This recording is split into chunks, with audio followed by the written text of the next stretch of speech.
ঈদ শব্দটা নিম্ন গ্রেডভুক্ত বা বেতনভুক্ত কর্মচারীদের জন্য নয়।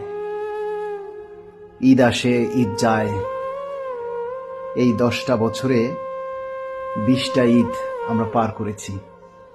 এভাবে অন্যের দিকে তাকিয়ে, অন্যের পরা নতুন পাঞ্জাবির দিকে তাকিয়ে, অন্যের পরা নতুন জামা কাপড়ের দিকে তাকিয়ে কি করব? আমাদের এই ছোট ছোট কর্মচারী ভাইয়েরা যে বেতন পায় তা দিয়ে ঠিকমতো চলতেই পারে না।